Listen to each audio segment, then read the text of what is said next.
Actually, guys, hi, how everyone is doing? Now, let me just get back.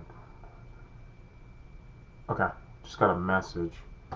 Anyway, guys, yeah, this video, I'm basically going to be doing a video on the burning of the food, these food facility, guys. I've been tracking it. I got introduced to this information, I would say, a month ago.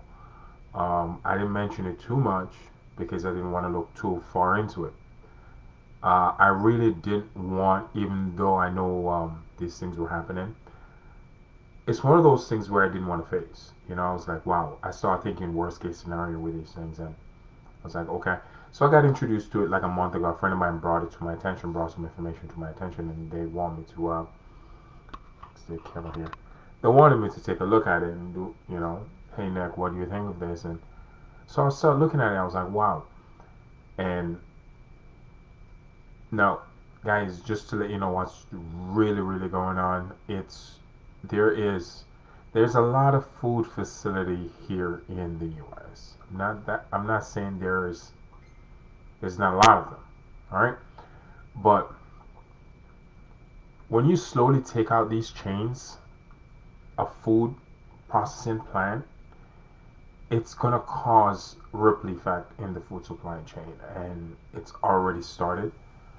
Um, They still have a lot more to go because I look up the total amount of food plants they have, food facility they have all over the U.S. and it's in a few thousands. But anyway, that's beyond the point. I know there's a lot of them, but the point is, guys, when you slowly but surely destroying something, even though it's a lot of them, over a period of time, what's small is going to get actually extremely big.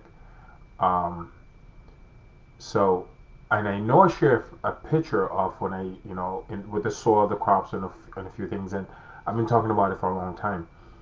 And what happened is that I have a friend who have a piece of land. They don't use it, basically, and it's out a little bit outside city limits, so it's even better.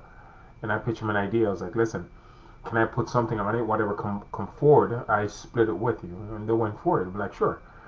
But I know what's coming.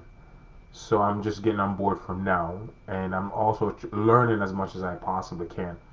So and I advise you guys to do the same, And I just want to let you know that coming this week, there's going to be more food facility being burned. I think last week they had like maybe three or four, but there's more coming. One of the biggest one they burned down was a Walmart facility. It's 24 football field big. 24 football field is pretty big. One football field is pretty big. But it's the way these things are happening, how fast these fires are spreading. For me, I wrote it on Facebook. I said they're using jet fuel, and that is the only thing that makes logical sense here, because it's kind of hard to burn down a 24 football field facility that fast with a fire. To burn it, the only thing that could do that, it's something extremely highly flammable, jet fuel. Jet fuel is not cheap, and you gotta kind of know where to go and who to talk to get your hands on jet fuel. So whoever is doing this, I see a group of, it has to be a group of people, highly funded, very, very highly funded. It's not something the average person can do. You have to have deep, deep pockets to do something like this. I'm not really pointing any fingers here. I'm just letting you guys know it's real. These food facility that's being burned, it's no joke. I know what's coming. I know the food shortage was on its way, but what they're doing is just basically speeding up the process. Okay, and they're gonna come. I honestly see next end of this year going on to next year, where more than half of the food facilities are gonna be wiped out. And you think about that, we barely have any food now, and you wipe out even more. What do you think gonna happen? You guys can see what's coming, right? It's really, really sad to know this is actually happening in front of us, and no one can say this is not true. It's right there in front of everybody. But it is the reality. It is what it is. We can't change that. It's happening.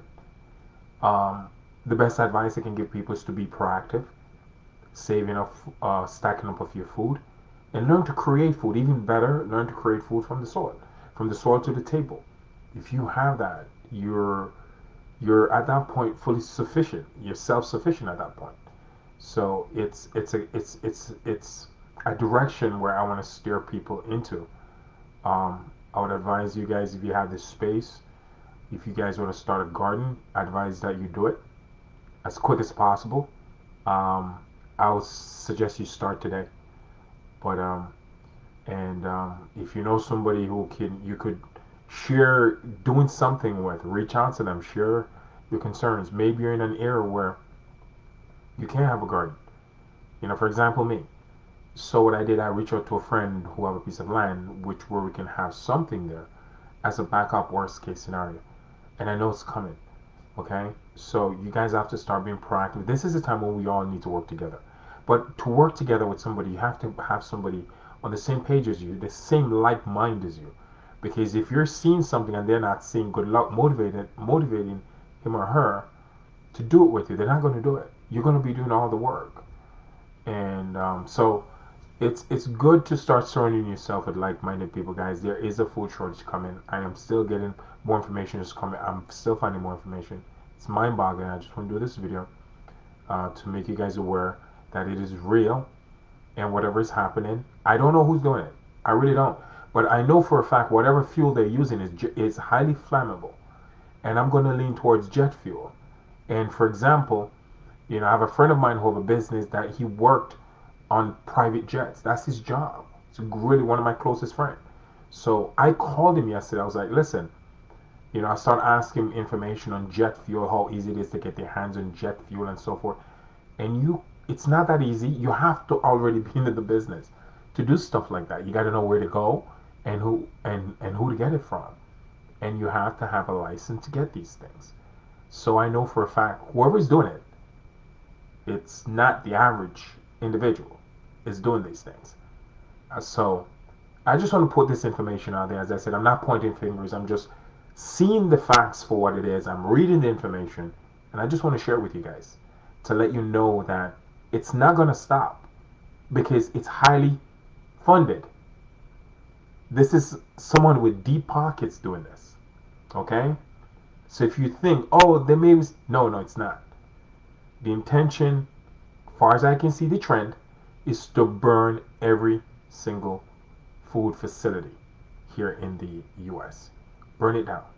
So I just want to put that information out there, guys. I hope you guys hope it makes sense. But take it however you want to take it. It's not to spread fear. All right. So you guys have a great day, and whatever information I get, I'll try to share it. To see if you guys see what I'm seeing. All right, guys. Ciao.